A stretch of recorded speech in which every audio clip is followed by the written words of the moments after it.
as you guys know, it is Drunken Chat, son.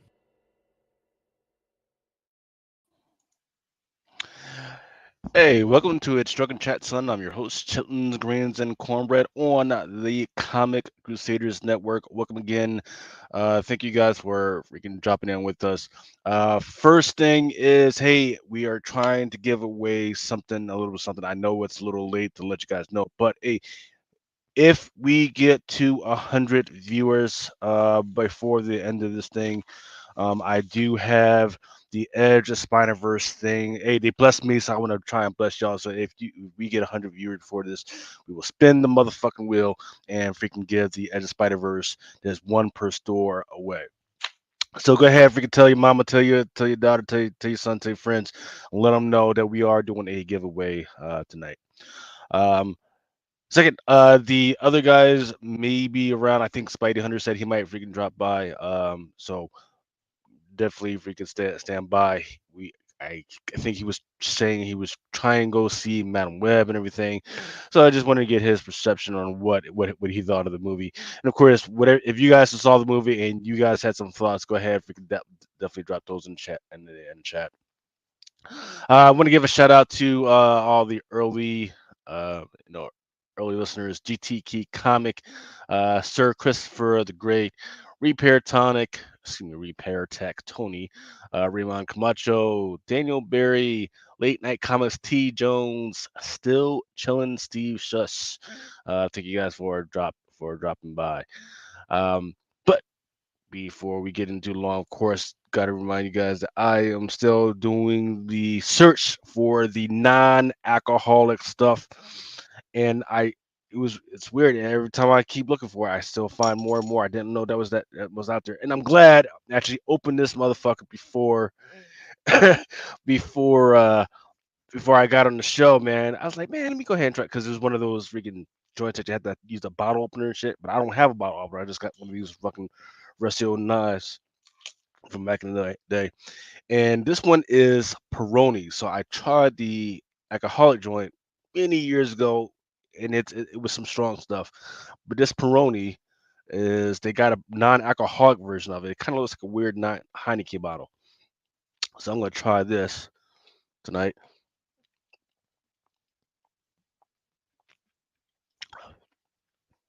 And let me tell you, it tastes like the real stuff. It really tastes like the real fucking thing. That's crazy. So, so what I can say is, if you want to go for a non-alcoholic freaking substitute, but you want to get something that actually tastes like freaking beer, Guinness has been good. The Sam Adams has been good, and the Prony is definitely freaking near to it. And if I finish the Peroni tonight, then I've also got this non-alcoholic Dos Equis. I swear to God, it says lime and salt, zero non-alcoholic. So that's crazy.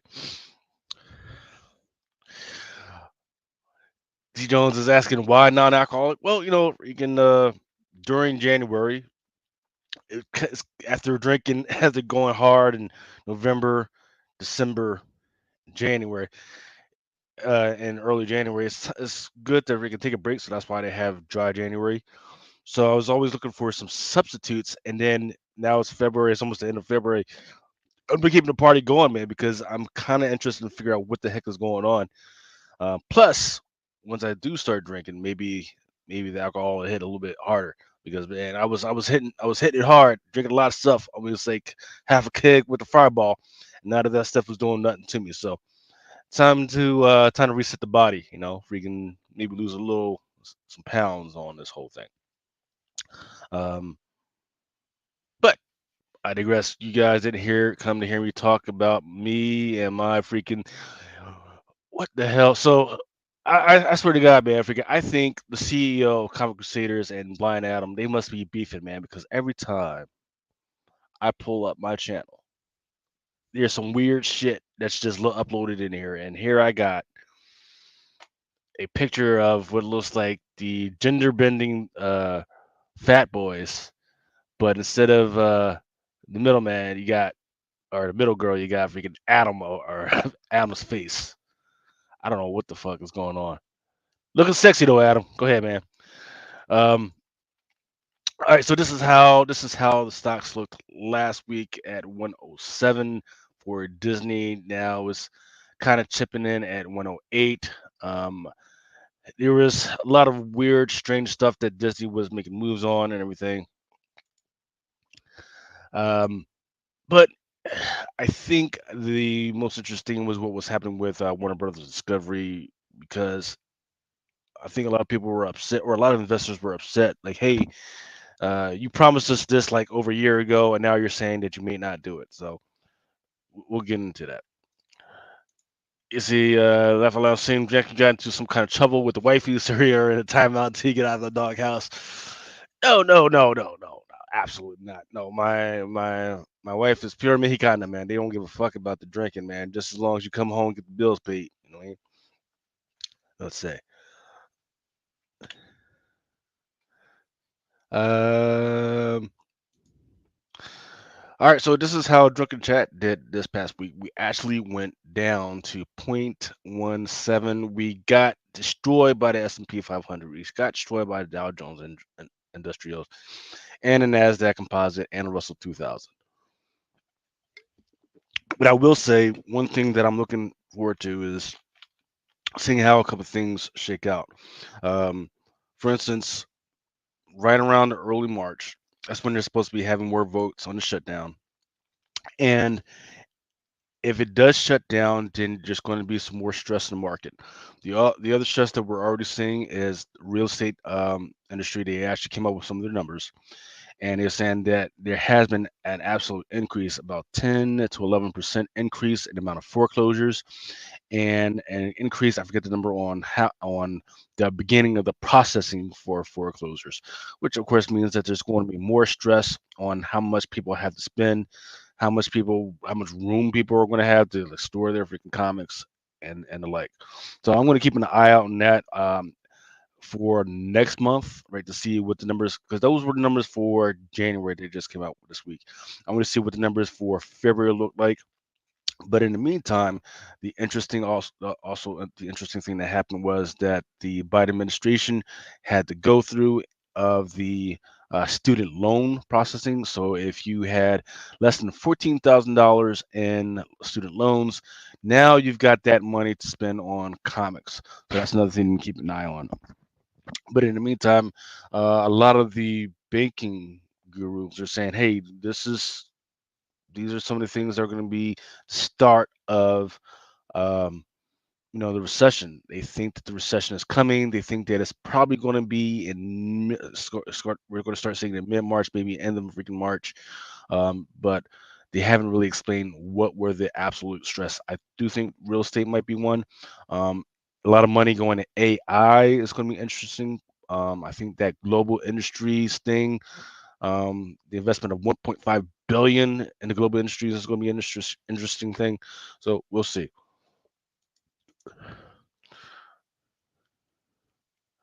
IDW had an interesting drop today. It went from 51 cents to 45. I think a lot of people were pulling their money out of the lower ones in order to go into AI. Um, the one to keep an eye out for is Walt Disney because I forget what exactly was happening with Walt Disney this week, but people were not liking it. I do know that the whole thing with Warner Brothers Discovery was kind of weird. So I did want to talk about Madam Web, but I will wait till one of the guys pops on. Um, maybe Spider Hunter will pop on. If once he gets on, I'll talk about because we will do spoilers once we start talking about Madam Web. But I'm gonna wait till one of the other guys talks about it. All right. So I don't have these in any particular order, but there are some concerns regarding Amazon's Blade Runner 299 series. This is from Bling Full. It says the filming on Blade Runner 239 is slated to begin in April. Ridley Scott, who directed the original 1982 Blade Runner movie, is producing. It doesn't say It says Deadline is reporting that Tolkien replaces Jerma Parasawa, who was originally set to direct the first two episodes but had to step away due to scheduling conflicts as the Blade Runner 2009 production schedule was altered by the WGA strike. The series was originally slated to film in Belfast last summer. So I do know that there were some niche customers and clients who were buying a lot of the Blade Runner 2009 comics, possibly in anticipation of this freaking movie. But now there's going to be a delay and setback because they're changing directors. So that's something to keep an eye out. For those Harry Potter heads, I do think this is something to keep an eye out on. There is going to be a TV series that's set to hit in 2026. I do think the reason to concentrate on this is because once people start to hone in on like stuff like Harry Potter, which is away from comics, that's going to be less people that are reading comics and more focusing on what the heck is going on with Harry Potter, with on Game of Thrones, or it could be just bring more people to the whole nerddom fandom as a whole. Um, I don't know. I do think that there was less of a there was less customers when there was a whole big Harry Potter Rican fandom. But we'll see. And I don't know if that's going to translate like it did for the movies, because with the movies was a whole big cinema thing. People got to do it. They got to dress up and everything. I just don't know if there's going to be that big cinema thing that's going to translate for the TV series. I know there was for Game of Thrones because that was just big nasty freaking grinding out, but I don't know if there's going to be that much of a translation over for a TV series. So you guys tell me what you guys think. Like I could never get into the Harry Potter stuff. My kid when he grew up, I mean when he was little, he liked it for a little bit, but now he's like, it's just not for us. Right?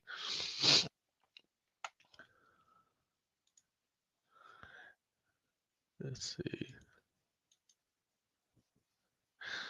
Yeah, Disney outsources physical media to Sony, in a move that should be all that surprising. Disney is letting Sony Pictures Entertainment handle all of its DVDs, Blu-rays, and the physical media from now on. That's probably why they lost a little bit of money.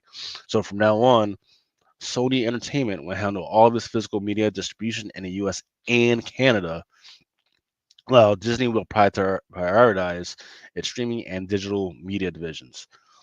This licensing model is meant to streamline both company strategies, as Disney has already heavily invested in services for its Disney Plus, while Sony has historically been an electronics, hardware, and physical and technology service company. So, as for Sony, the company has held a long-standing relationship with Disney, especially Marvel, given that they own the rights to the Spider-Man film. So, that's going to be interesting. I know a lot of people have been upset that Disney will put out a CD or DVD and then not keep reprinting it, everything. So I know Sony. Now they're gonna leave that up to Sony, and Sony will reprint the shit out of it.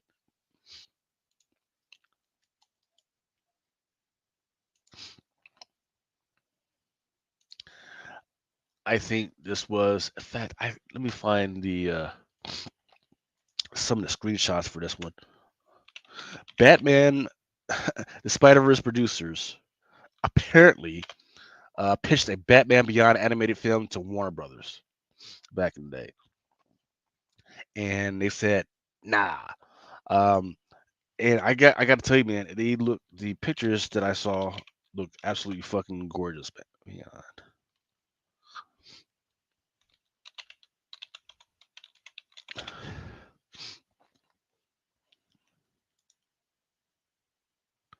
here we go.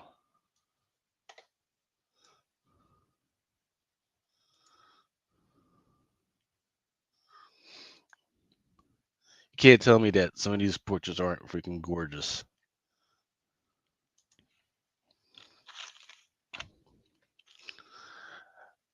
Granted, they look just like the Spider Verse, but guess what? I don't give a fuck. I don't care. I don't care. This is, and even though DC is already pretty good already with some of their some of their animated titles and everything, but come on, man. If this is what DC freaking Warner Brothers needed to get back in the game, and they decided to go, nah. Yeah, Spidey Hunter said he was made said he was supposed to be long, but he probably fell asleep.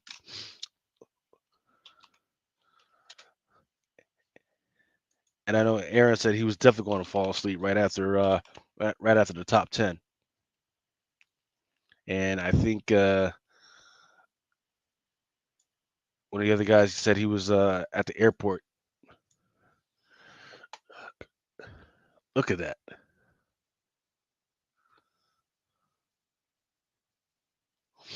It says Denver says that in a month since their first meeting, he and Harpen had been pitching their way up the ranks of Warner decision makers in the hopes of presenting their idea to James Gunn, who, along with Peter Safran, took over as the head of DC's film, TV, and animation endeavors.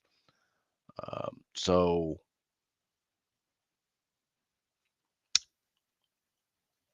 yeah. So, if you think this is dope, send a freaking angry letter to freaking James Gunn or Peter Paslab and all that other stuff, and we'll see if that actually revives that. Because let whatever James Gunn is going to call his freaking universe, that live action stuff. Yeah, let that happen. But let's go ahead and take the Spider Verse guys. Let them freaking do this, right? And we can definitely say that it's not going to do anything, right, to the live action stuff. It's not because it's so far off in the future, supposedly. Um, it's not going to matter. So just let them do that, bad or good or whatever. Fuck it up, let them freaking have a shot at it. Hey, what's going on, Patrick Mel?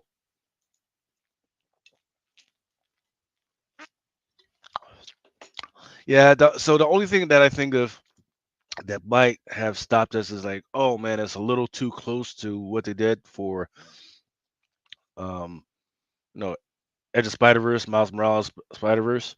You know what? At this point, I don't care, man. I really don't freaking care. DC needs a win. The little sparse wins they've had have not built on, have not built up to anything.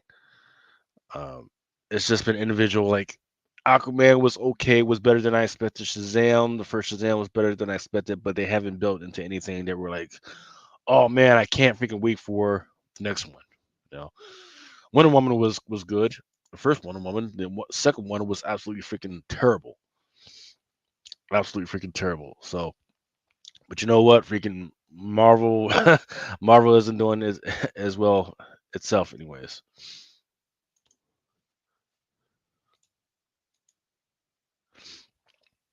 All right, so this is the thing that I've been telling you guys about for a while. Neil Gaiman is bringing Anansi to comic books. Um, I'm trying to remember the name of the show, but there was a TV show that they did like a few years ago, and it was absolutely fucking great. It was absolutely fucking weird, but it was freaking great. And one of the other great, here we go, Mr. Adam Swifty, number one Swifty in the house. How's it going, brother? It's going good, man. Actually, he didn't give you that bad a name this week, but you should see the freaking picture he put up for you, man. It's bad. All right, we're It's still up bad. there. Yeah, yeah, man. Because he took out like my normal background, he took that shit out, so that's the only background that I could use and everything. Uh, it's pretty bad, man. It's pretty bad. It's like Yeah, I know. you look good, but I don't like to think of you that way, man. No, thank It's you. weird. Yeah, it's weird, man. All right, yeah, it's done. I'll tell him he can delete that for next week. Stupid asshole. I'm gonna get a frame and get a poster of it, man. Put it up, man. All right, yeah, you do that, man. Autograph will cost you $10 though. we gotta get a picture book printed out so people could come up to you at Comic Con to get you to sign that shit. That would be hilarious. I'll do it. Wait, Or what was this? or Before we get you move on, what was this? Batman thing you were talking about?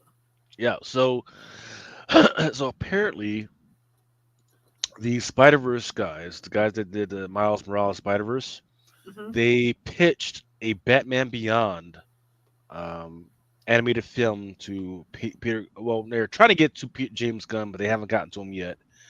Um, and it looks just like some of the Edge of Spider-Verse, like the Edge of Spider-Verse, right? Just the full depth and the coloring and the darkness into it. It looks really freaking good. And people are saying, well, what the fuck? What are we waiting on?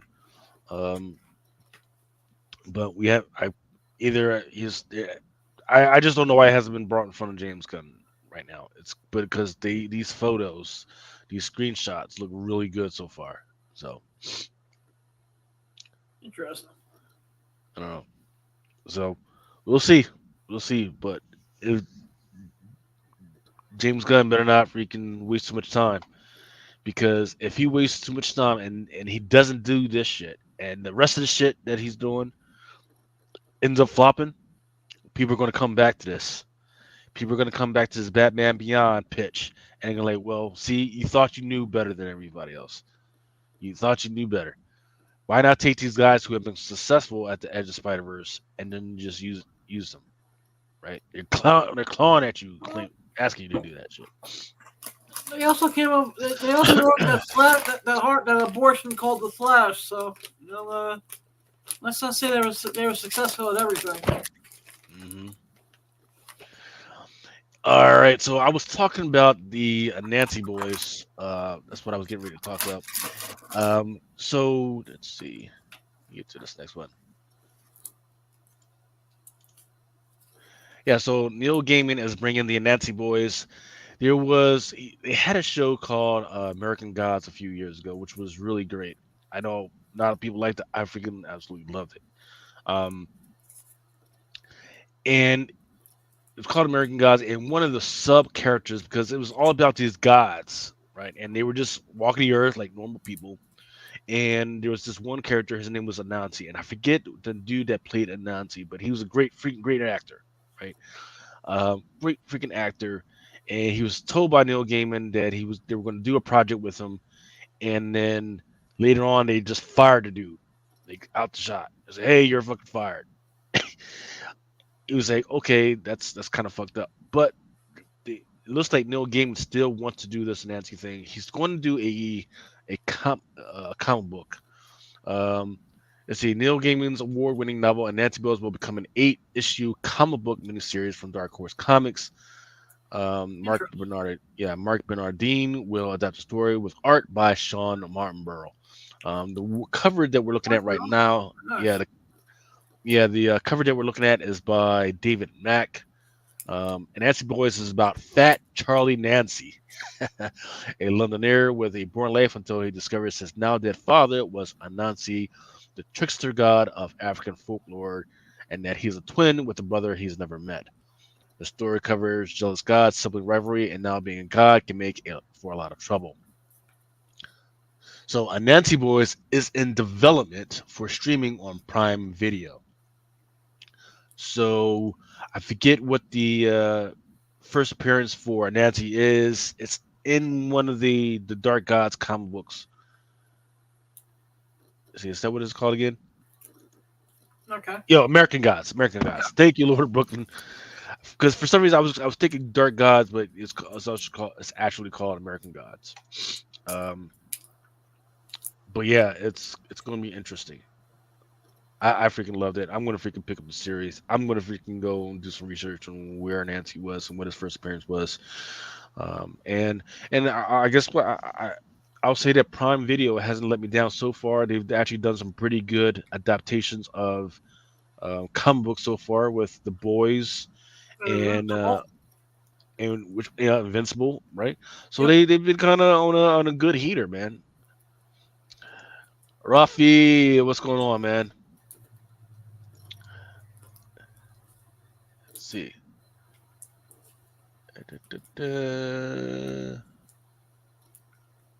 We already talked about Harry Potter. What do you think about Harry Potter, man? They're going to do. Two sacks of shit about Harry Potter. I don't know, man. Their fan base was pretty strong, but I'm thinking that by the time they put out this TV series, a lot of those folks are going to be like 30, 40 years old, man. And I don't know if they're going to give a shit anymore by the time this shit comes out, man. It's supposed to come out in 2026. It was Okay. announced. It was announced in 2023. It's coming out in 2026. They already freaking besmirched J.K. Rowling's name because of the whole gender bending and gender thing. So yeah, I don't know if anybody's going to give a shit by the time this fucking comes out. I can get 2 sacks of piss. Yeah. So Rafi says Fuck that Harry he. Potter. Fuck. Hey.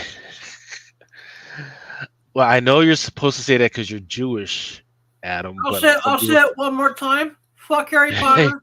Fuck the stupid upper bitch. Fuck the whole genre. Yeah, but I know you. I know you've been watching the Harry Potter porn. I know you have, man. So don't play around with I have friends who make Harry Potter porn. That's allowed.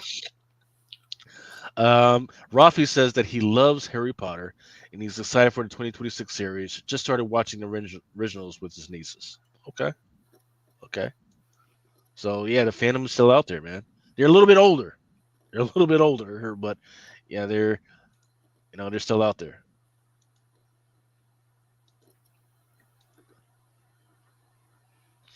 Citibank raised their Fox stock rating in the wake of a joint venture with Disney Warner and Warner.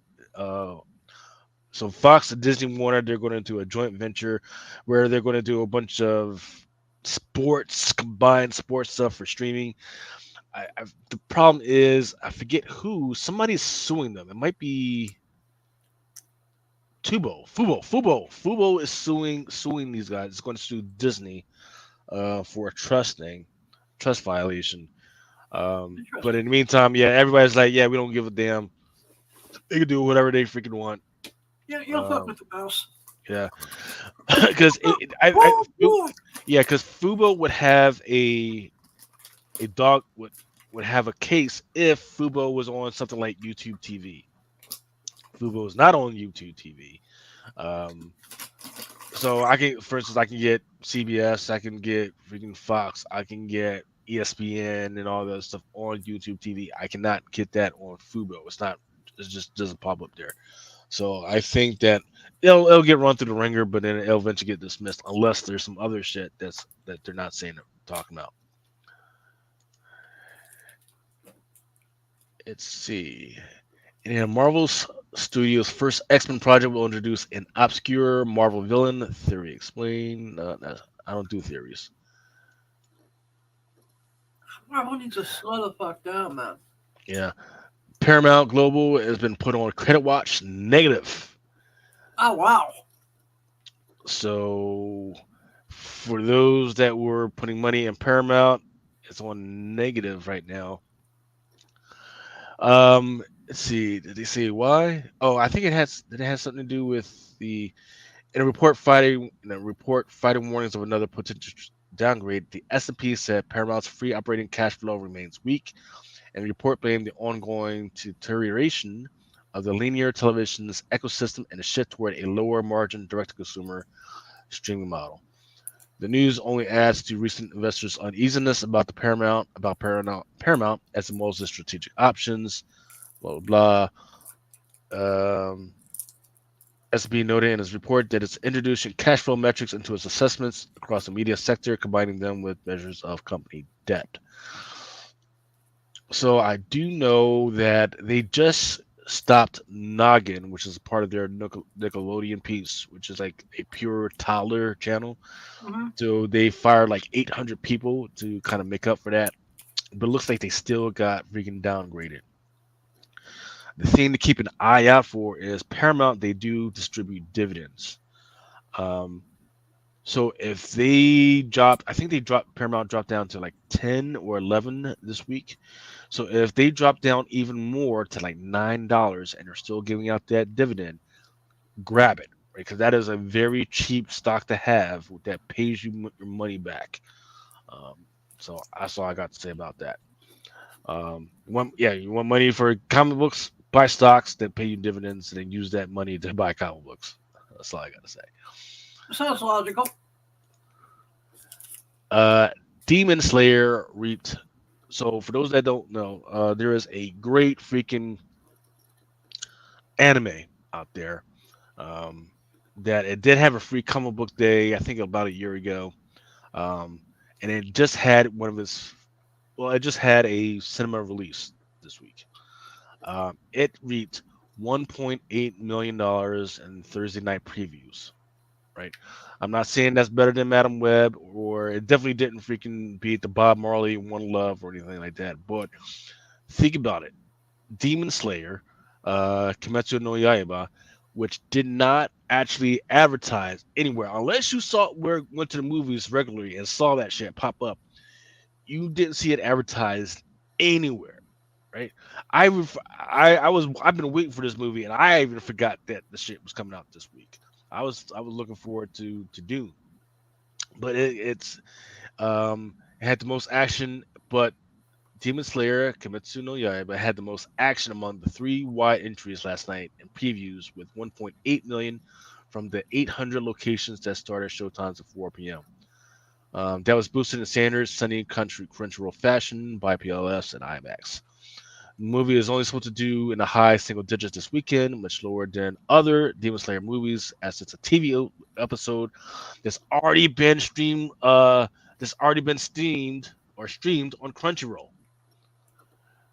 So the thing that they're showing in the shit all in the freaking movie theaters right now has already been streamed on Crunchyroll, which means I've already seen the shit. Yet people are still going to go see it to the tune of $1.8 million, or 1.8 million. So in sum, it's not a movie. And the original, the first cinematic movie, 2021's Demon Slayer movie, posted $3.8 million in previews originally. So that is crazy.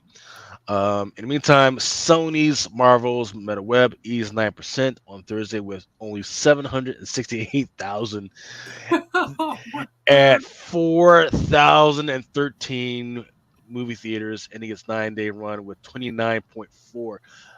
So it's been open for 3 weeks now, or is it 2 weeks? No, 2 weeks. It's 2 weeks. 2 weeks now, and it's only made $29 million. That's ridiculous. If the Pan movies superhero movie is lucky, it will only ease 55% this weekend for a $66.8 million. So the question to you is, Adam, I don't know if you've seen it yet, or do you plan on seeing it, or you're just going to go with the rest of the crowd, say fuck it? No. For what movie? Madam Web. I'm gonna wait for it to come on streaming. Just because I don't think it's worth the. Because from my house to the movie theater, it's like $50 in Uber fees. Mm-hmm. So to see this movie, it's going to cost me about $70 and change. Really? Yeah, well, but like I said, because from my house to the movie theater, it's $25, and from the movie theater back to my house, it's $25. That's fucked, man. Yeah, so by the time I do that, by the time I pay for the ticket, buy myself a drink. You know what they should do, right? For some Uber drivers, they should let some of these guys volunteer to drive you guys for either free or for a reduced price.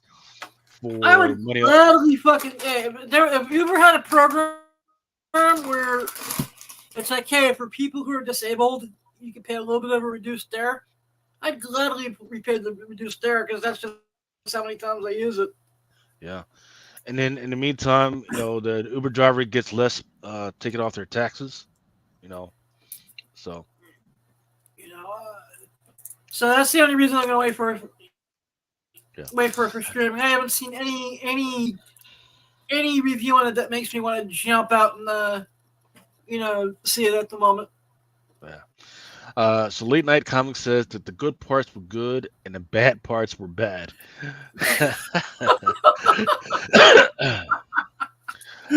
Unfortunately, there were more bad parts, like the dancing diner part. Did you see it, Lucas? Yes, I did. And I've heard people talk about that.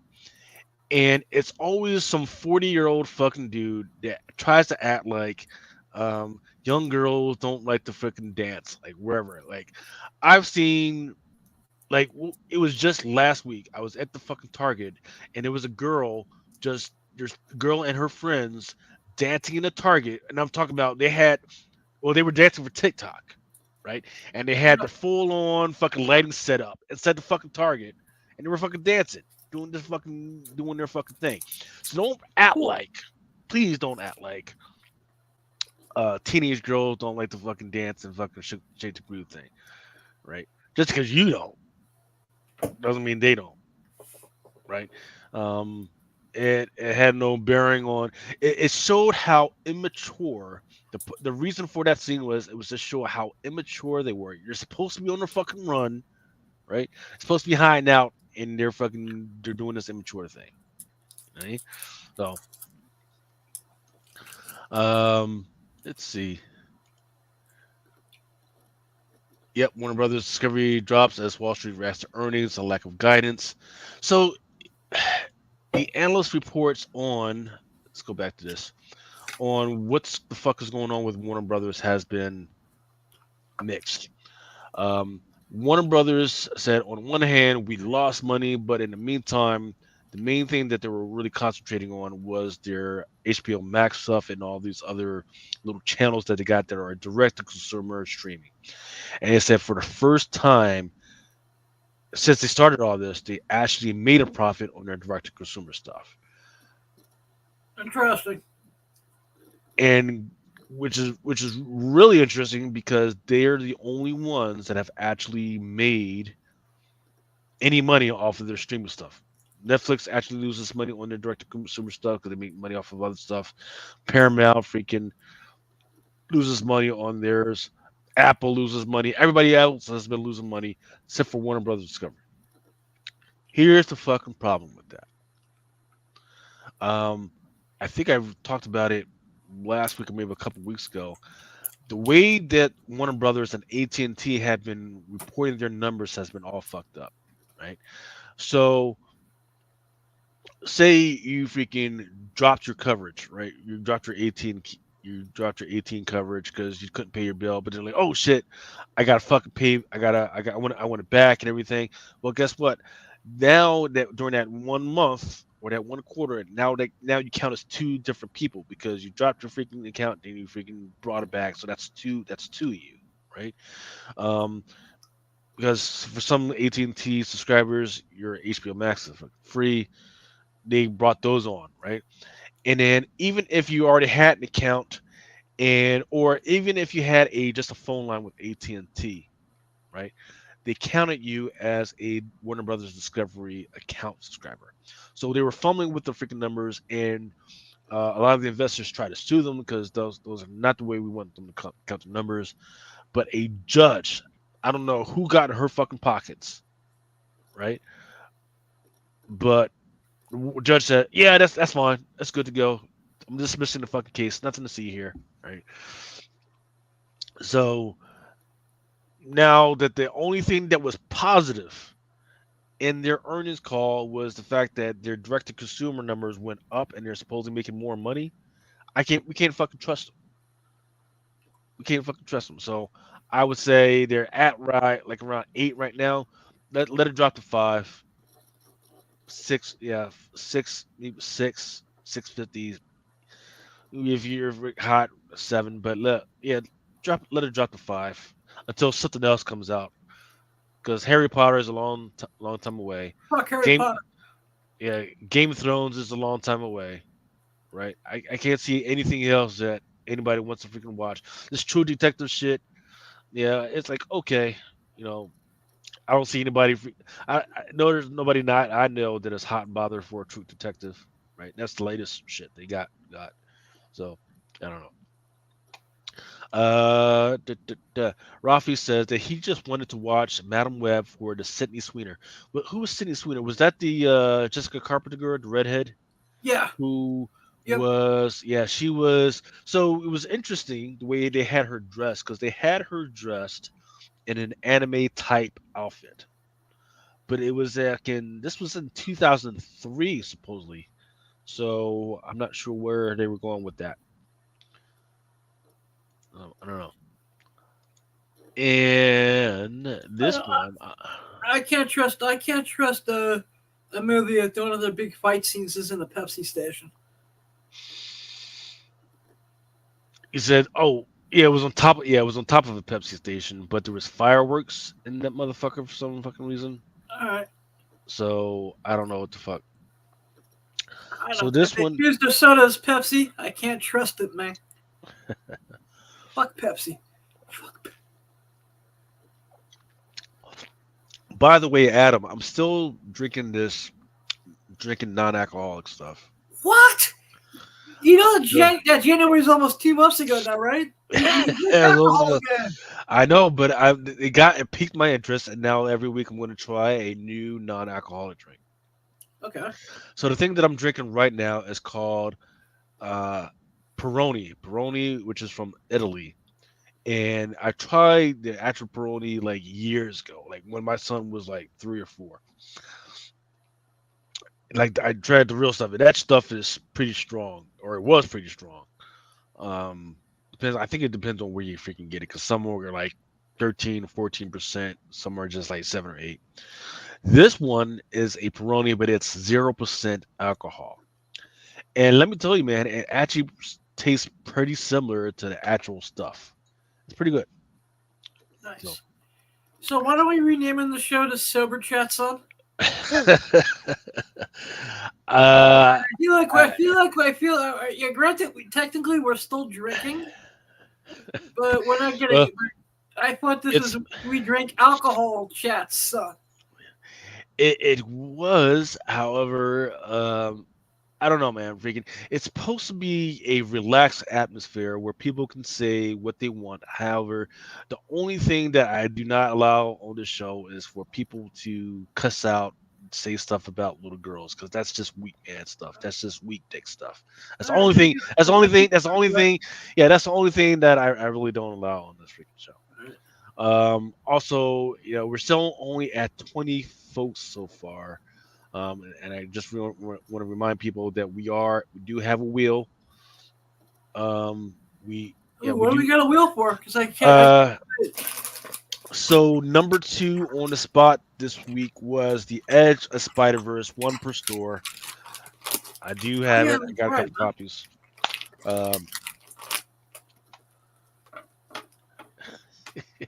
D. Jones says that we might actually get monetized if you call it Super Chat. I thought we were monetized. As long as I'm on the channel, you're never getting monetized.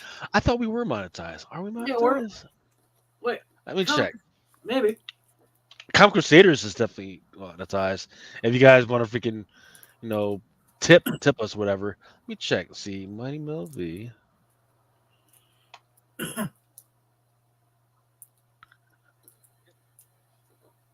Damn, we are not monetized.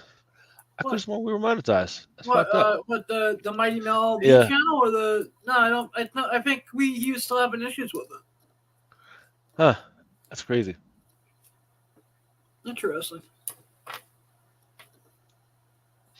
We'll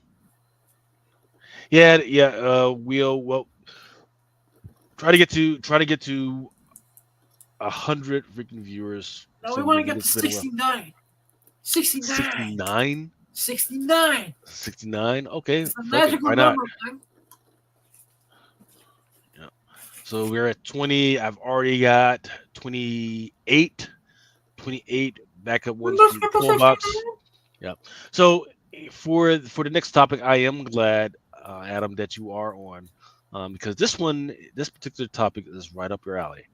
Okay. Disney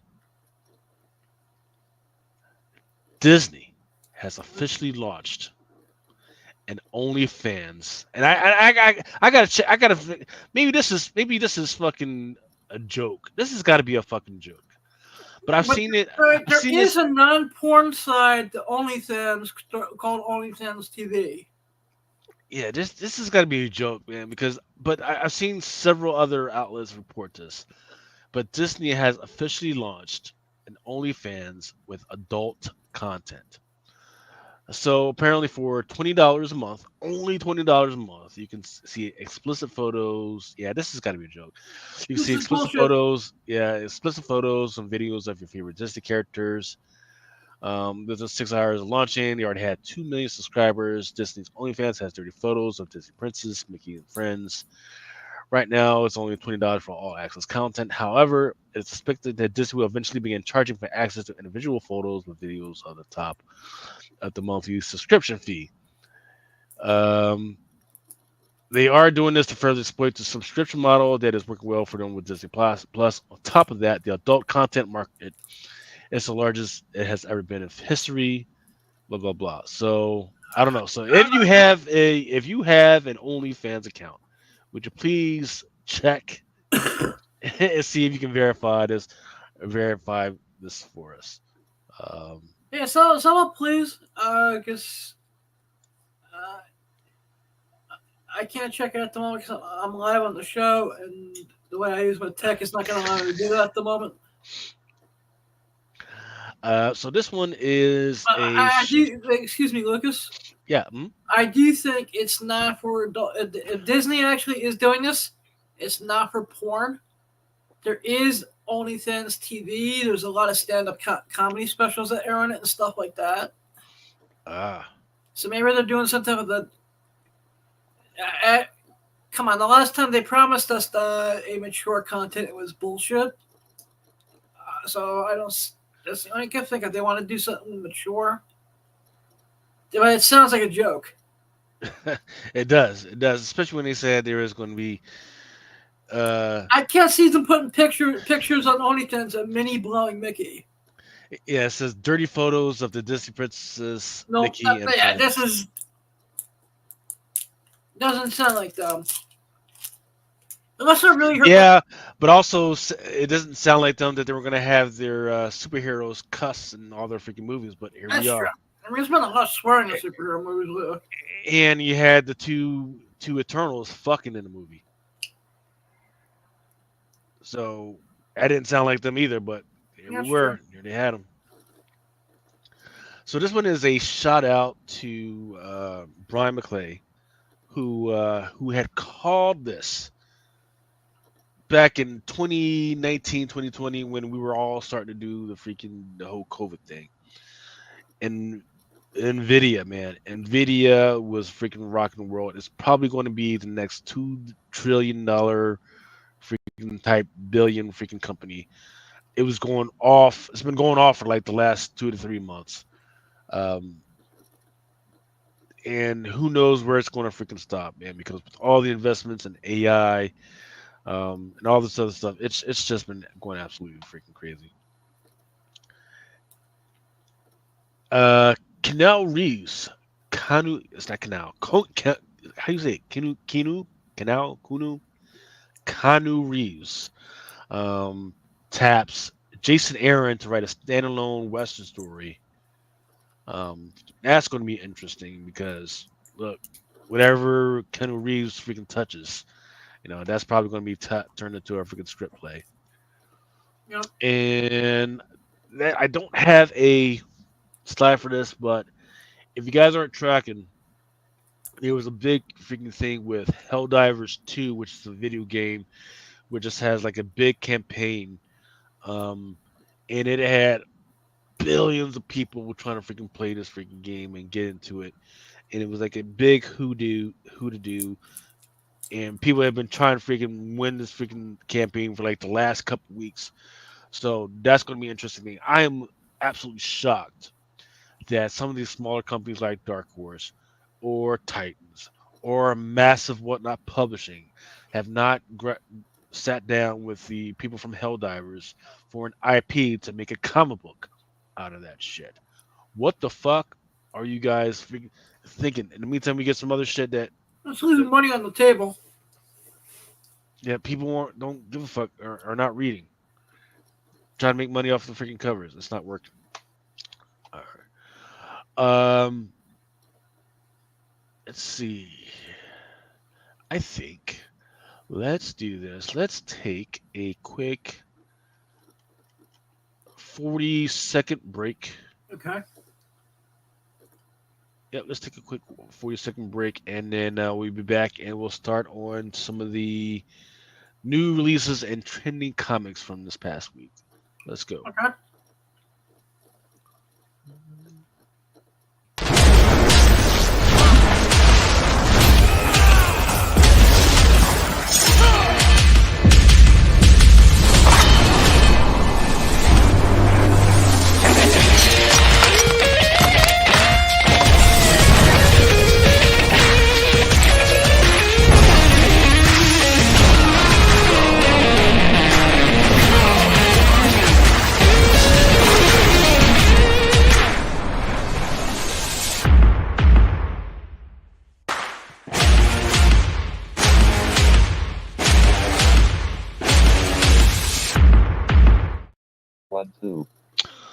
All right, here we go. This is some of the stuff that was trending from this past week.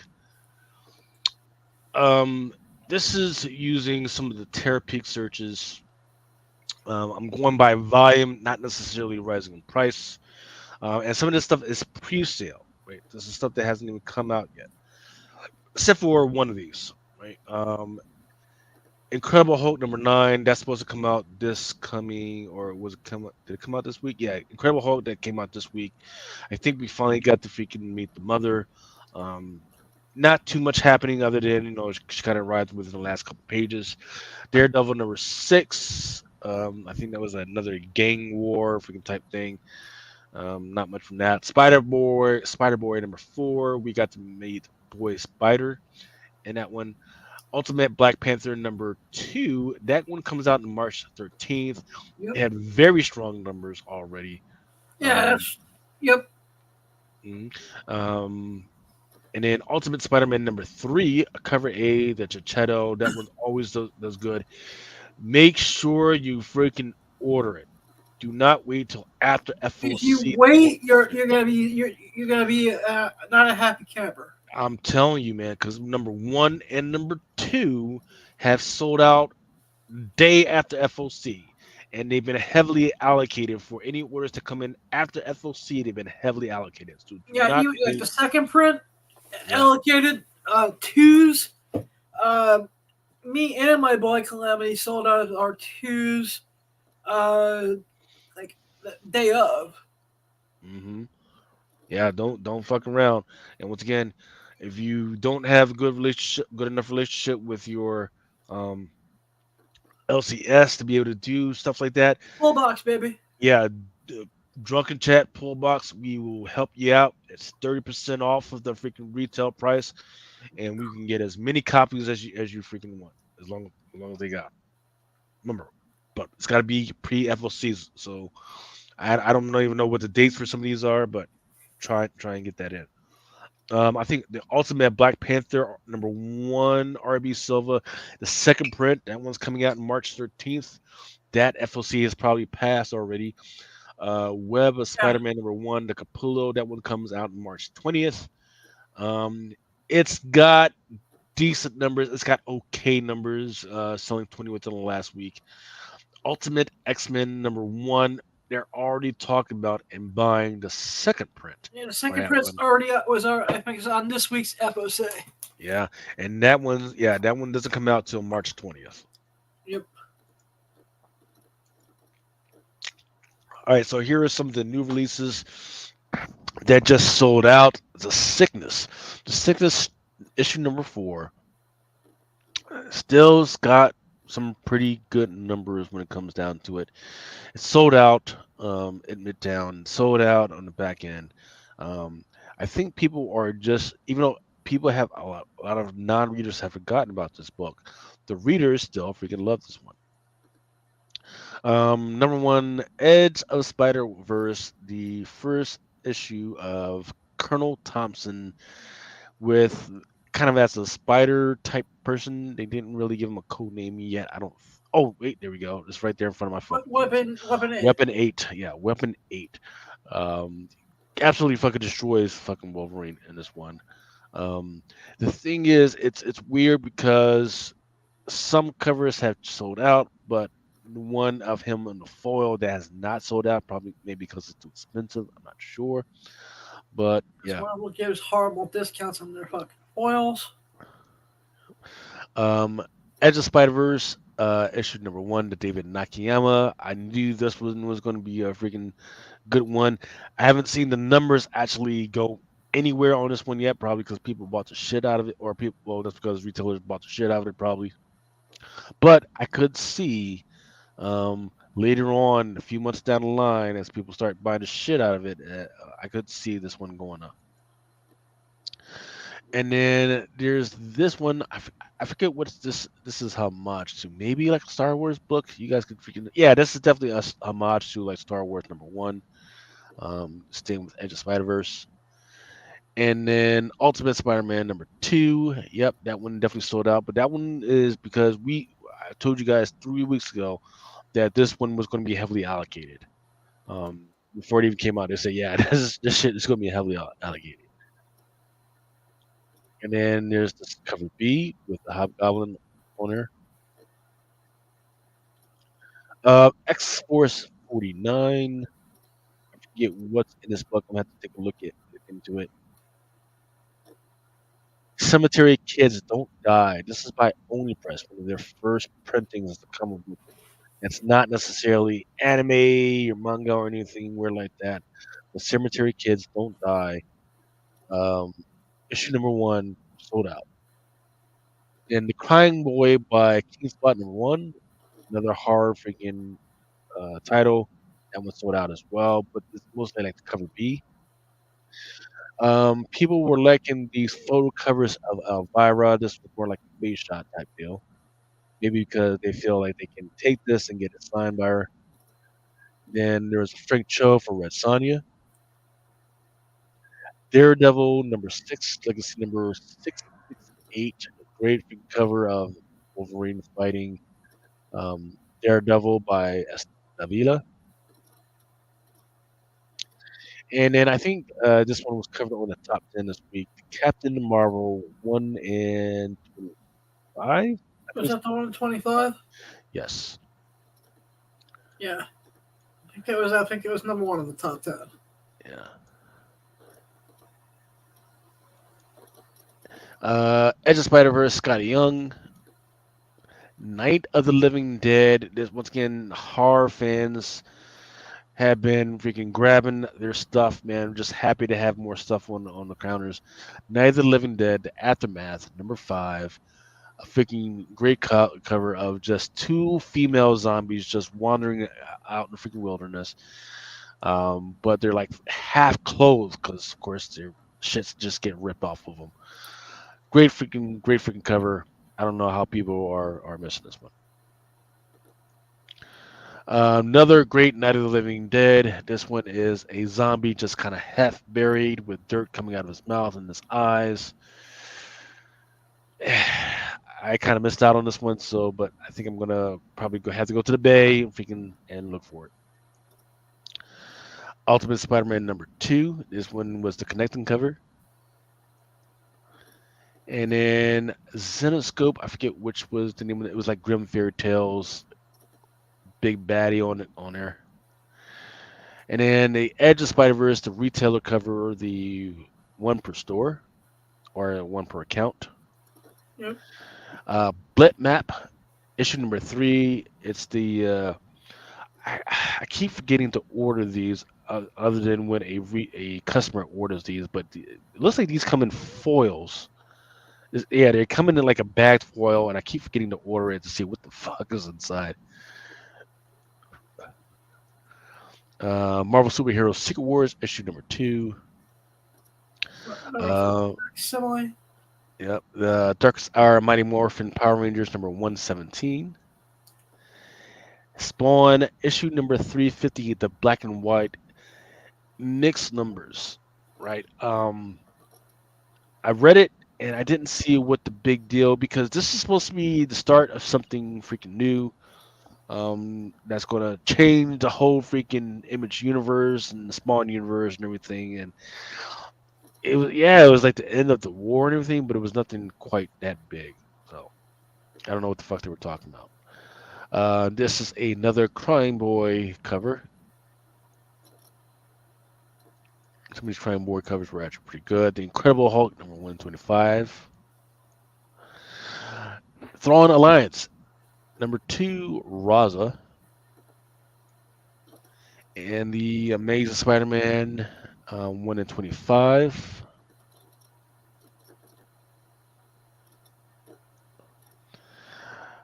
Women of Marvel, number 1. This is an Arzu.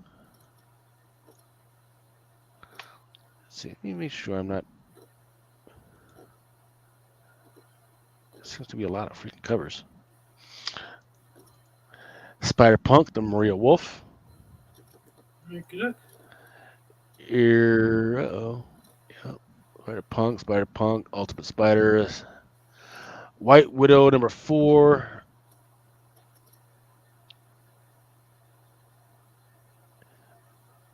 There's a Rose Beige.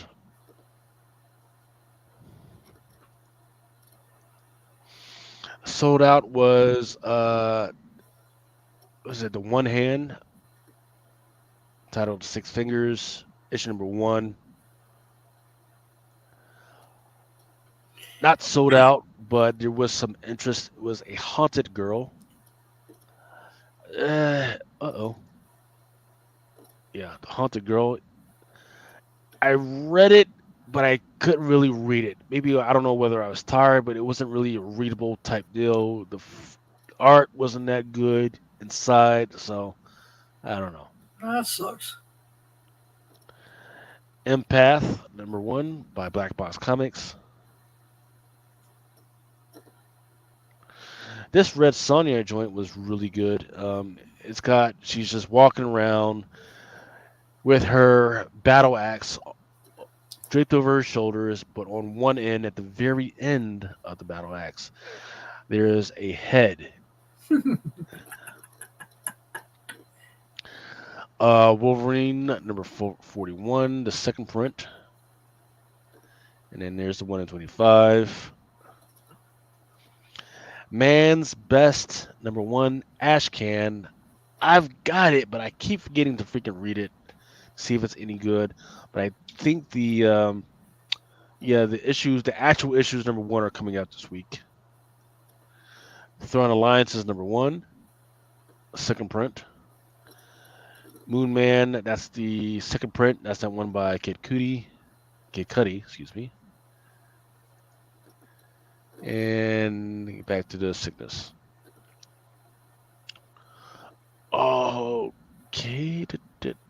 So the next one I'm going to run over is the new comic book day stuff that's coming out this new comic book day.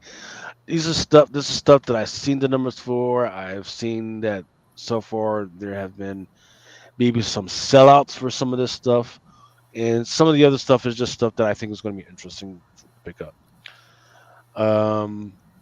Yep, so this is for Wednesday to 28. Oh, and I forgot to mention during the news is that apparently DC is moving their new comic book day from back to Wednesdays. Yeah, back to Wednesdays.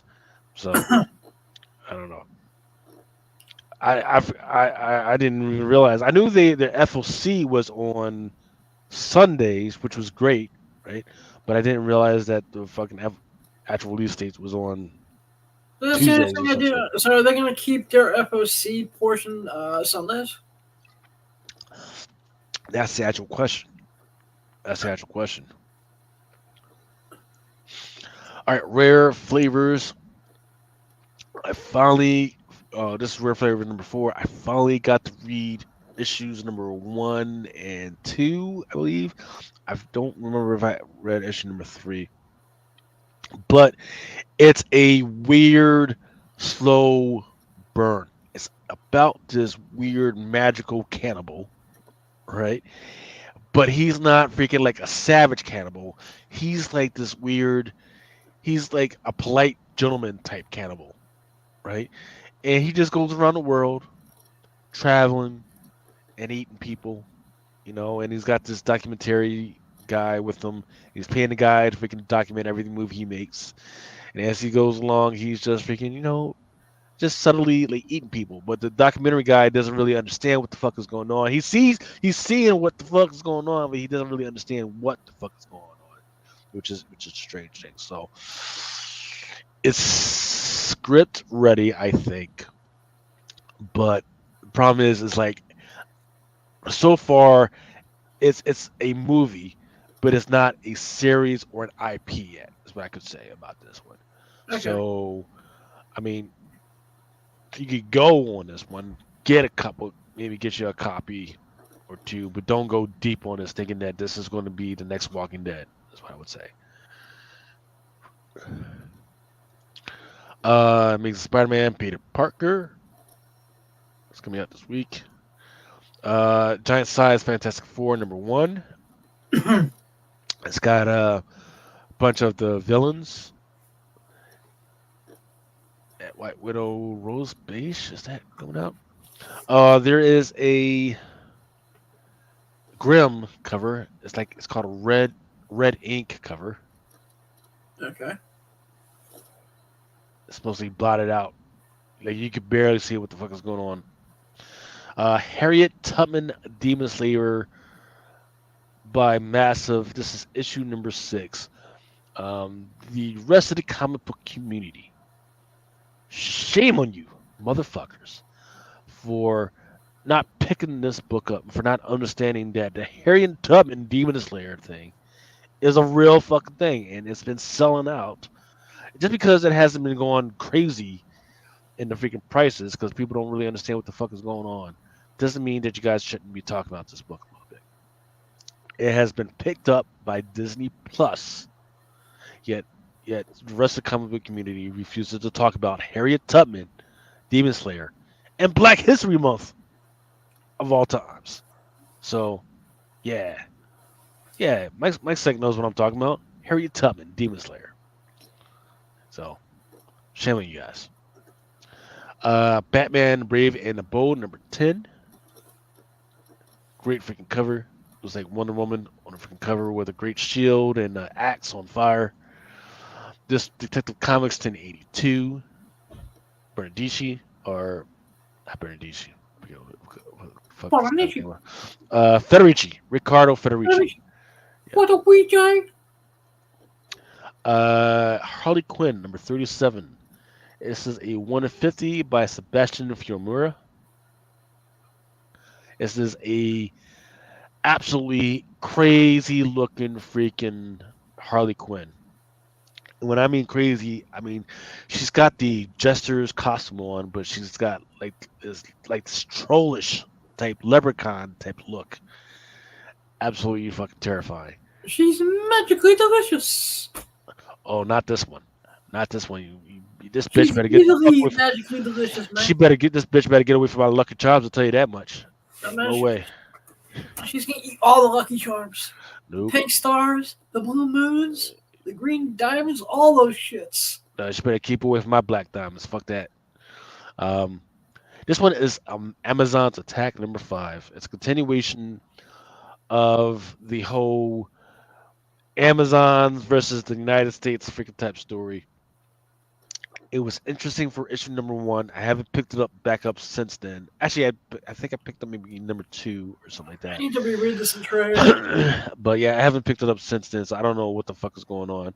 This cover right here, however, is fantastic. This one is by Irvin Rodriguez, who's been putting out some on and off over the years. He's been putting out some pretty good freaking covers. I just think that I'm not sure why people don't like his freaking covers. I don't know. Maybe too realistic. I don't know. Larry Cho says that he had the 150 of the Harley 37 pre-ordered, but it got canceled a few days ago. Damn it, that's hard. Fall of the House of X, issue #2. Dead X-Men. It's got Dazzler on the cover. Looking like Taylor Swift type. And then Army of Darkness. Great freaking cover. Looks like they swiped one of the posters from Army of Darkness. I think I might watch that today. I haven't watched it. Yeah, I would actually second that idea. Yeah. Adventures of Twilight, issue #3. Taryn Clark. they put out a previews for it, but we're not really sure what's going to go on in this book. People are still looking to see when is Iron Man's or Tony's freaking son going to put on the suit. He still has not put on the suit. I think, in fact, I think in the previews he just got done with his suit. So we'll see.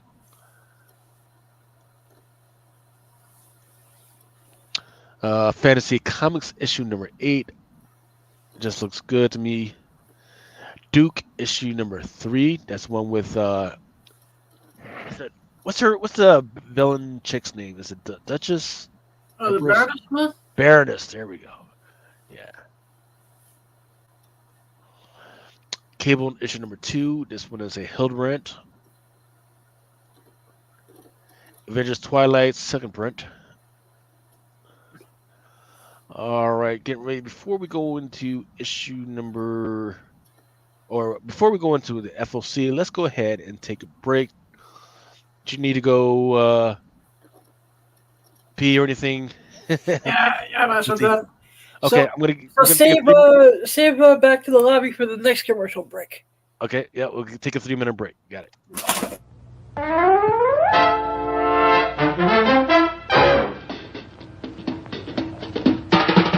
Oh, the time is now, the time is here. Now's the time for a bite of cheer. A tasty light where the price is right. Well, look here, you'll dig this sight. The moment's handy for a piece of candy. Just name your brand, they're all so grand. Hey, what do you think of a nice cool drink? Or a big box filled with a popcorn thrill? Let your taste buds meet with an ice cream treat. Refresh yourselves, it's time to eat. So come on, folks, let's join the band as we all head for the refreshment stand. And now, before the next show starts, let's enjoy an intermission. You'll find our snack bar chock full of good things to eat and drink. Tasty, tempting hot dogs, thirst-quenching soft drinks, fresh, crunchy popcorn, a complete assortment of delicious candy, and a full line of cigarettes. You've plenty of time, so visit the snack bar now. A tasty treat will double your enjoyment of the show. For your convenience, we shall keep you informed of the remaining intermission time, 3 minutes before the next show starts. Let's all go to the lobby. Let's all go to the lobby. Let's all go to the lobby to get ourselves a treat. Delicious things to eat. The popcorn can't be beat. The sparkling drinks are just dandy. The chocolate bars and the candy. So let's all go to the lobby to get ourselves a treat. Let's all go to the lobby to get ourselves a treat. Just a minute, folks. Yes, that's all it takes to visit our refreshment counter in the lobby. There you'll find popcorn and an assortment of popular candy bars to please every taste. Try one of these delicious candy bars. Big Time, Butternut, Milkshake, Payday. Topped with Hollywood's super rich coating of the kind you like best. They taste wonderful, they're delicious, they're nutritious. Get one at our confection counter in the lobby now.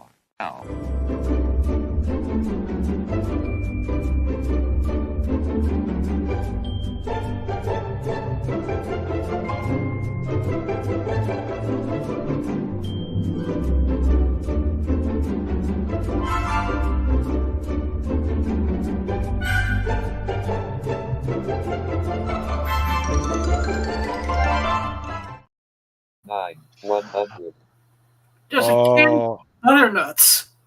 Yes, canned butternuts. Yes. Butternuts. I think that was the first time that I let that thing play almost all the way through. I think I need to make my own. I don't ever remember seeing that version of that. Well, usually because you're all fucking off somewhere getting ready. Even then, I'm singing the song, or I'm singing the song at the top of my lungs. One of the two. I want to hear Adam sing one day. If you guys want to hear Adam sing, go ahead and freaking join his OnlyFans. Pegasus.com. $1.99 a month. All right, so let's go ahead and get into it. This is going to be the beginning of the FOC. There are quite a few titles. First up, we got X Force issue number 50. What can I say about X They're Force? going to let it go to 50. Yeah. 50s before they kill it. Okay. So, remember how back in the day, during the pandemic, they went down to Power of X and House of X, and I was like, "Oh man, this is fucking great, man," because I didn't know what half of these fucking titles were about. Didn't freaking care, and then they went down, and then they started building up by placing these people into spears, and they had a reason, right? But now we've got this X Force thing again. There's no Krakoa anymore, by the way, right? There's no Racco, there's no Krakoa. Everybody's half dead, dead or half dead. Or just there's no reason for an X Force right now.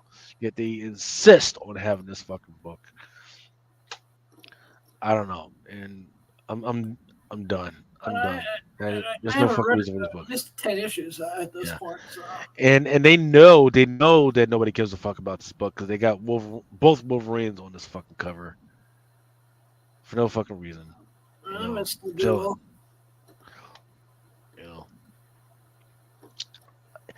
It's a shame.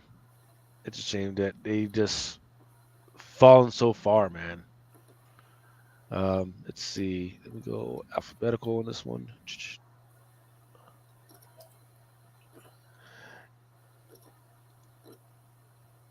X Force, more X Force. Yep, there is an X Force Forge cover.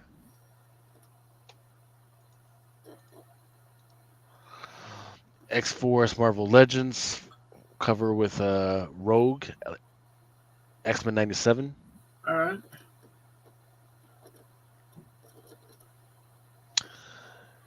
Wolverine number 43.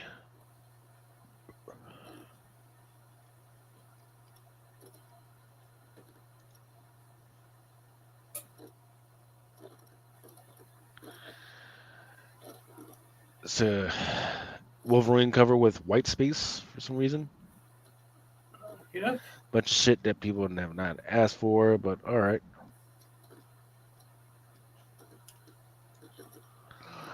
And this one is Wolverine number 46. This one has Sabretooth. Looks like he's opened Wolverine's head up, and he looks like he's trying to remove his brain. Brain. Yeah, brain changer, game changer.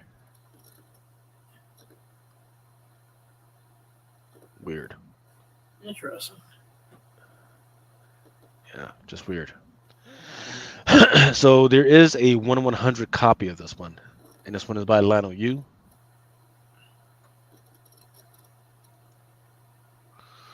Then there's your headshot sketch. It's just your scan, and it's got Sabretooth on there, out in the snow. Another headshot by Mark Brooks. Amazing Spider-Man. Keep trying to make Electro a thing. I've had that chance so many times with Electro. Yeah, it's weird because it's got Spider-Man fighting Electro like Electro from like the old fucking Electro suit, and they've got a 1/100. I'm not surprised. And there's 1/50 headshot.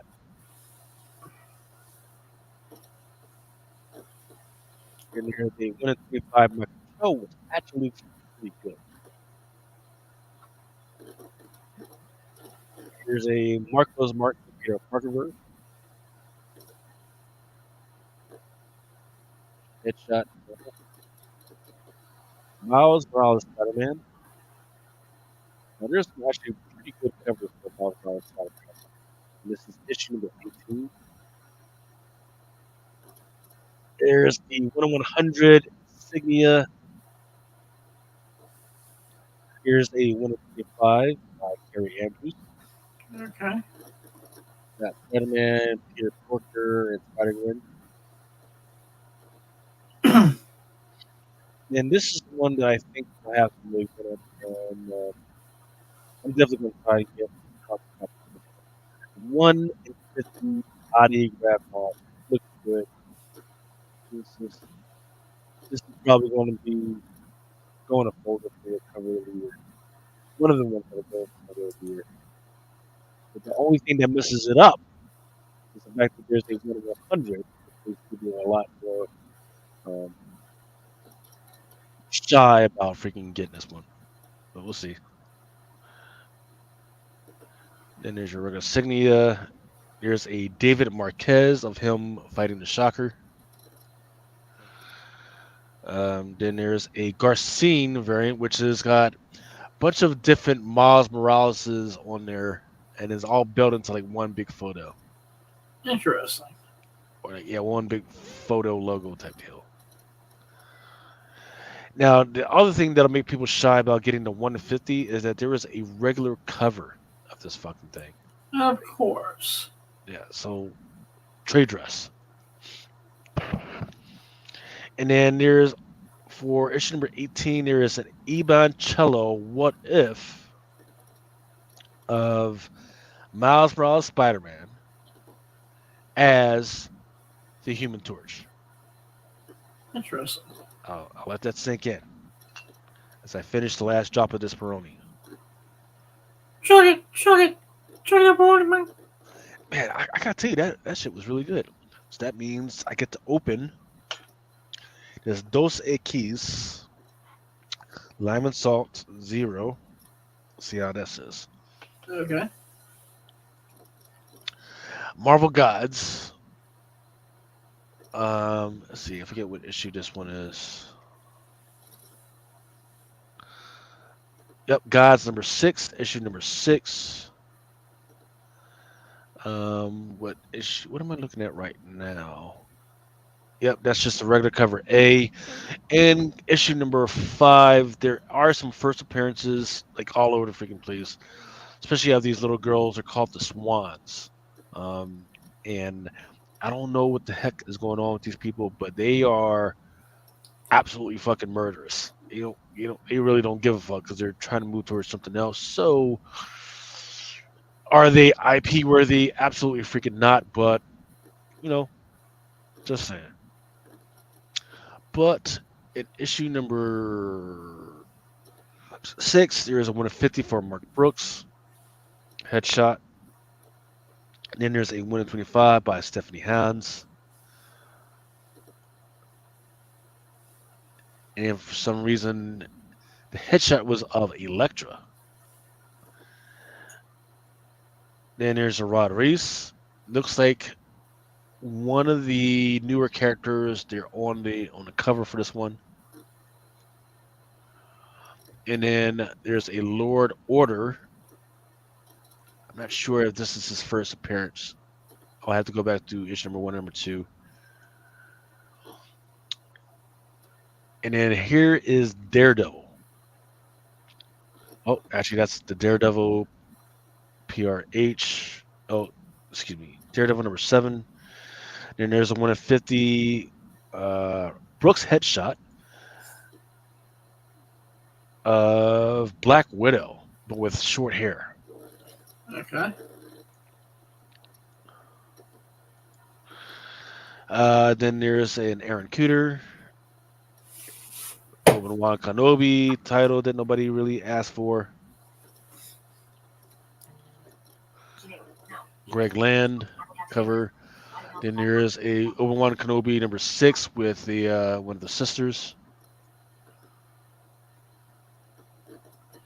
This one is interesting. Who is that? This is still on Obi-Wan Kenobi. It's a Stephanie Hans Women's History Month. I have no idea who's that on the cover. China History Month. Incredible Hulk. Headshot.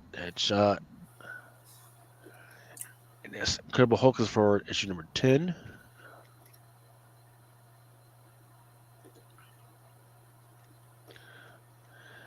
Come on now. And this one is Miko Sayan.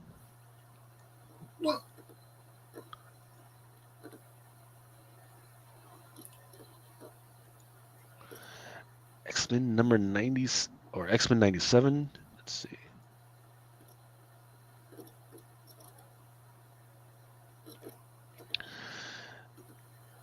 And there, let's see, what is this one? That's just regular cover A. And then there's a 1/100 Ben Harvey Rogue Virgin variant. It's Okay. not. This shit is not 1/100 worthy. I don't know what the fuck, Marvel. Everybody just gets 1/100 nowadays. It's not special anymore. T. Jones is asking, was that Omega's first cover appearance? Yes, I can say that for real, for real. That is his first appearance. First cover appearance. But I'm not sure if it's first appearance, though. T. Jones says that the one was from Bad Batch. Yeah, okay, yeah. Yeah, I think that's the first cover appearance. Cause I know the whole Bad Batch team appeared on the initial Hyperspace. Some Last Hunt Predators, Thunderbolts. Superior Spider-Man. Which is a decent red. And then this one right here is a 1/25 by Ryan Brown. Oh, can't forget to open up this Dos Equis. Here we go. Drinking with no alcohol. Drunken chat some. Drunken chat some light. How about this? I'm going to go on a non-alcohol strike until Mel comes back. All right, so that's yours. Till Mel brings his black ass back on this motherfucker, I will not drink any alcohol on this show. All right, so I get okay. 1/25 by Ryan Brown.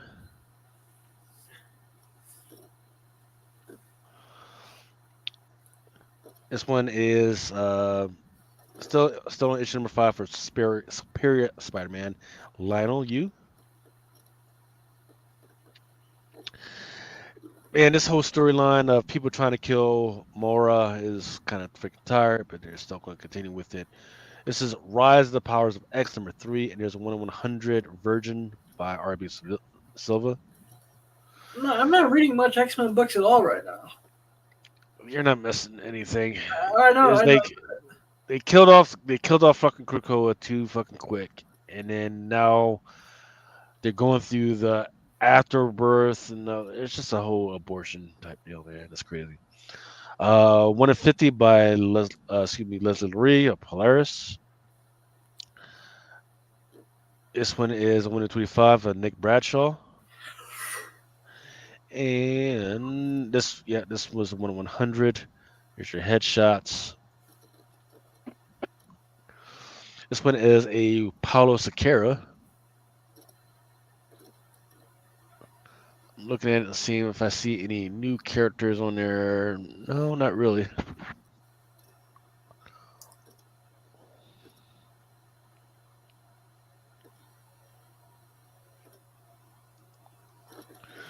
Rise of the Powers of X number 3. There's your Ultimate Spider-Man. That's your cover A. Here's your 1/25 by Greg Land. It's actually pretty good. I actually like it.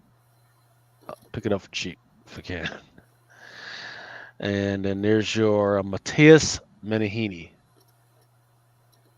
Kind of disorienting. Mike Del Mundo of Peter Parker doing laundry.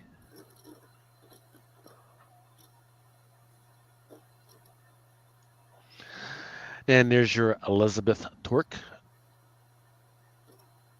Kind of a it looks like it's supposed to be like a magazine cover, but it's kind of like a postery, like put against the background of the city.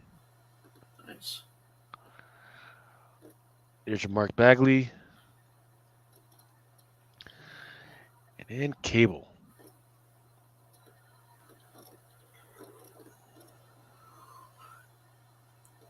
There's your cover A. Here's your headshot.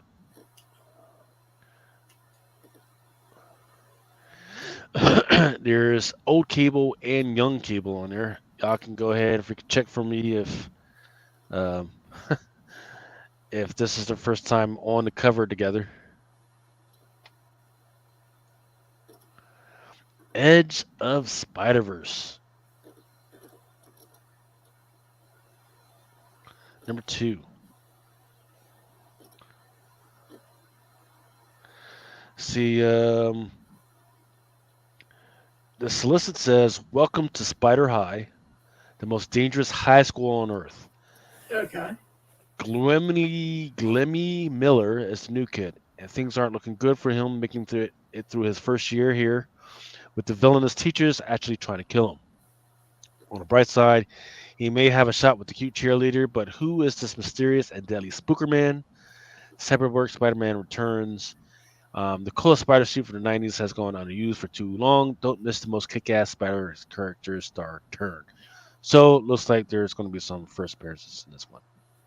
All right, and the actual Cyborg Spider-Man thing was a for action on Spectacular Spider-Man 100. Okay. There's your headshot with Spider-Woman on there for 150. And not sure who this is on this cover. Let's see. It's a 1 in 25 by Ricky Yagawa. And then there's Spider-Man with, looks like Cable's arm for some fucking reason. On this 1 in 50. And there's your headshot. Then there's a joint called Spooky Man. And Spooky Man is on the cover. But it looks like Spooky Man is just Venom, I guess.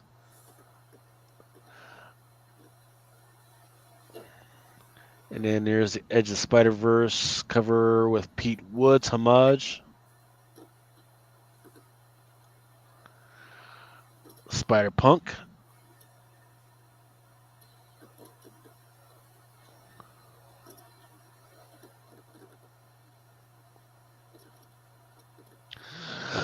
This one is your cover A.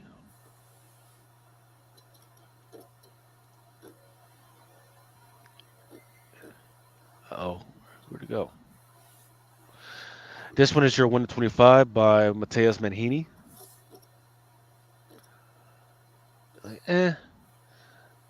This one is your Ryan Stegman. This one is a Jim Mahfood with, it looks like it's half-ass finish of Spider-Punk riding on a fucking bike. I wonder how are the prices doing for Spider-Punk first appearance so far. First appearance is still hasn't dropped all that much. It's still like a $40 to $50 book. Yeah. T. Jones is saying it's giving off Strange Academy vibes. Yeah, I can see that.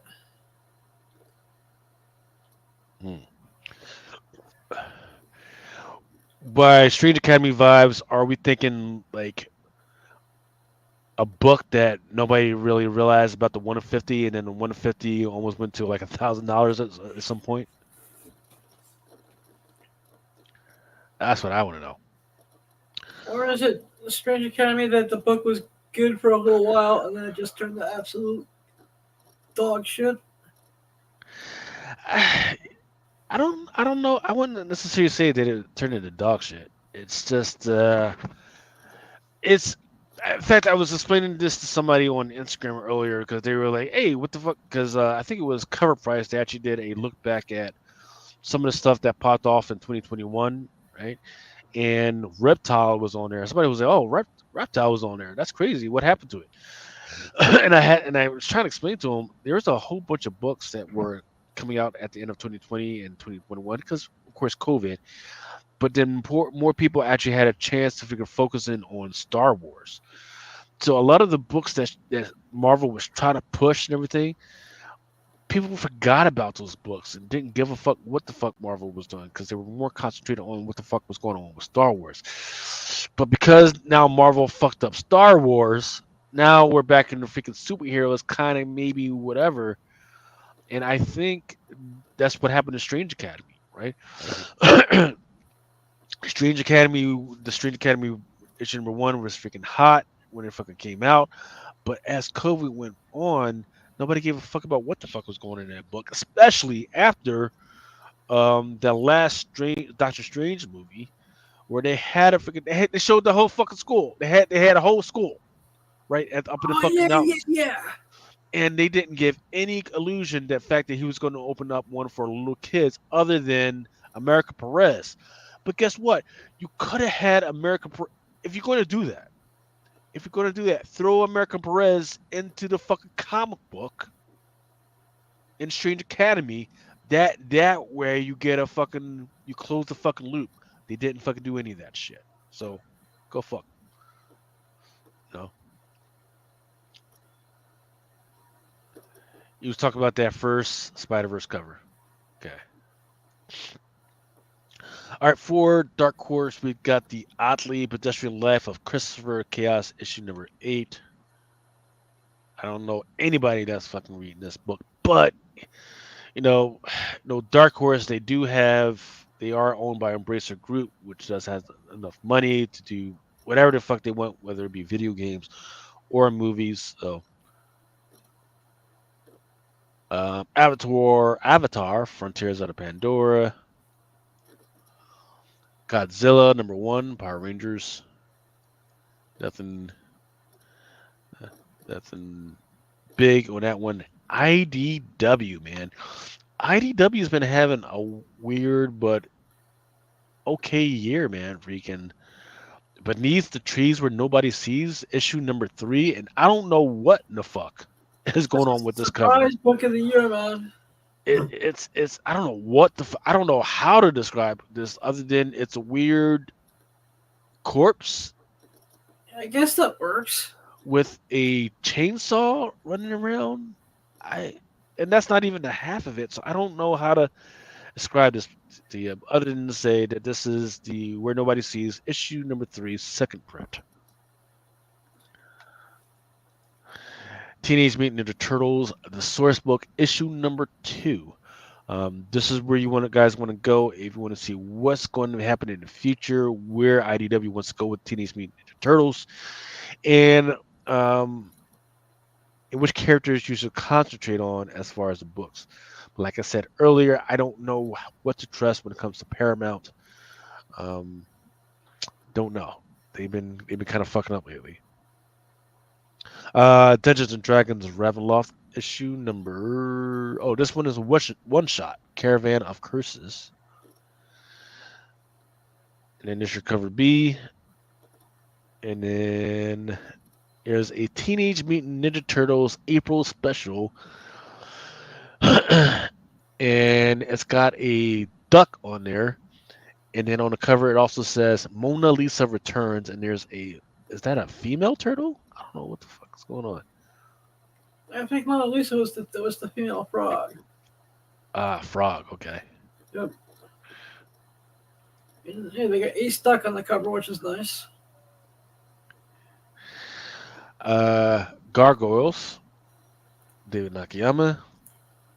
Life is Strange, Forget Me Not, number 1.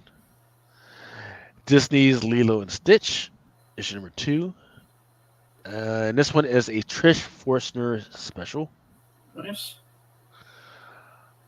Lilo and Stitch, red, black cover. Or what's it called? It's not called Red Black. I forget what it's called. Color Bleed. It's called Color Bleed.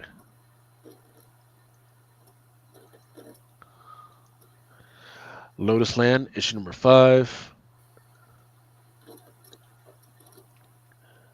This one looks kind of dope, but I have no idea what the fuck this book is about. Once Upon a Time at the End of the World. Got an old guy with an old. Is that an M4? Yeah, it looks like it's an M4, and then like the other half of his arm has got nothing but a stub and a mechanical arm.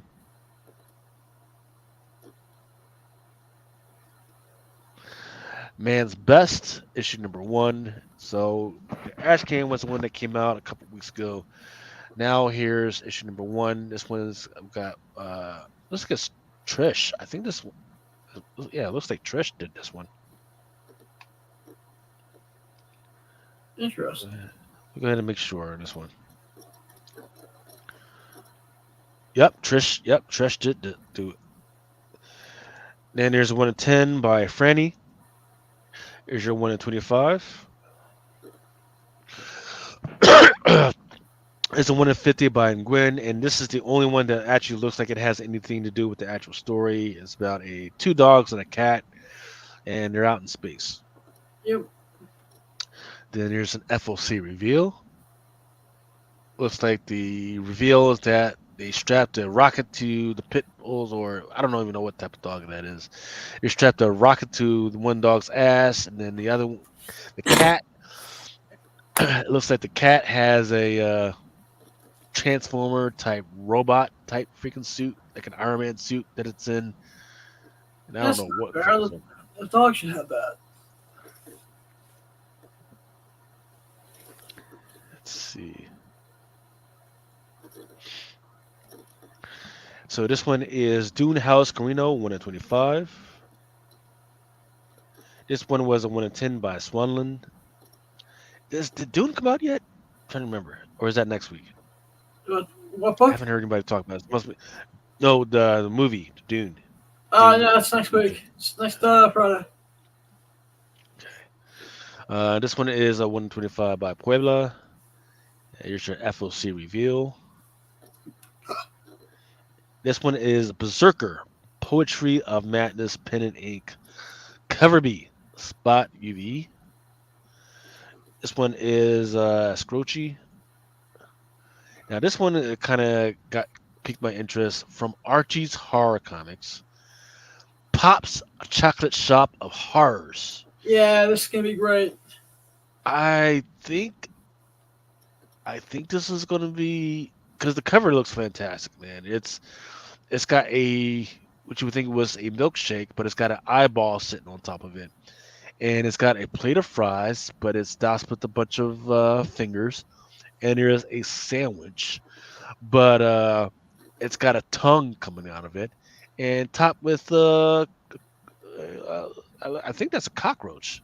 Yep. So yeah, interesting. Oh, and it's being served by a skeleton hand. So Yeah. T. Jones was asking, was that April O'Neil? April O'Neil, she was thick. That first appearance of April O'Neil, I think it was like a second or third print. Check it out. You're talking about the second print. Yeah, she was thick on that one. Definitely thick. Crashed Down by Whatnot Publishing. Look, is a good read, despite all the player hated guts. Really? Yep. Huh. Let's see, where is Massive? It's probably in Indie Comics. I mean, it looks good, right? One cover. It's not too shabby. Yeah, one cover. It looks like it's up to date. Then the next cover, it's got that old '90s type art, right? Let's see. Let's go to Indies FOC.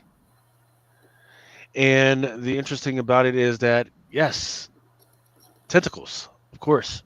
So this is going to be tentacle cover of the week. Fucking but no, she's not fucking yet. She does have one of the tentacles. Tentacle foreplay then.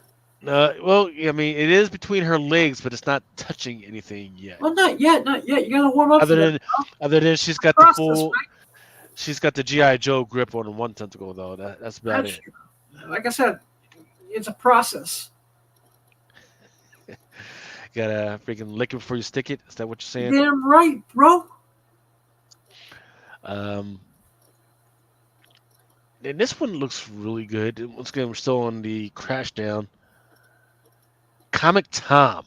Oh, is that why people hate it? Because it's Yeah. written by Comic Tom? That's written by him and Fire Guy Ryan. All right.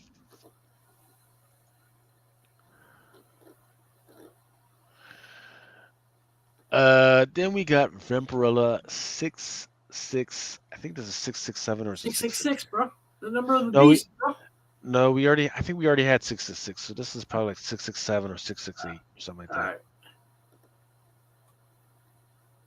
And it looks absolutely freaking fantastic. Looks almost type of cosplay, photo play, or freaking ready, but it's not. No, it is Dynamite, so there probably is a cosplay variant and a metal variant and a panties variant. Parent with some. Yeah. Dynamite hates trees. Yeah. There's a 1 in 10 by Hack. They messed it up because they got a guy on there. They just it's kind of got like this. They got a cast on the background. It got this freaking skeleton that's kind of like overreaching. Looks like he's trying to grab for Elvira, but they got this dude, and they kind of just messed this one up. Too much in there, and they do have tentacles coming out of the ground. So here we go. Tentacles. A 1 in 50 photo variant of Elvira, of course. All right. Which is perfect for autographing at conventions. Yeah. Oh, so it looks like the guy that I was describing his name is Lovecraft. So that's H.P. Lovecraft on there. So they probably could have took Elvira off and then left him, or take him off and leave her there. Either way. Then there's Savage Red Sonja, Frank Cho. Nice. Yeah, just nothing but her chainmail that barely fits her, and a head on the ground, man. Testify. Yeah. Then there's Red Sonja in a Cave with a Dragon by Panosian. Matina is doing an Army of Darkness Forever.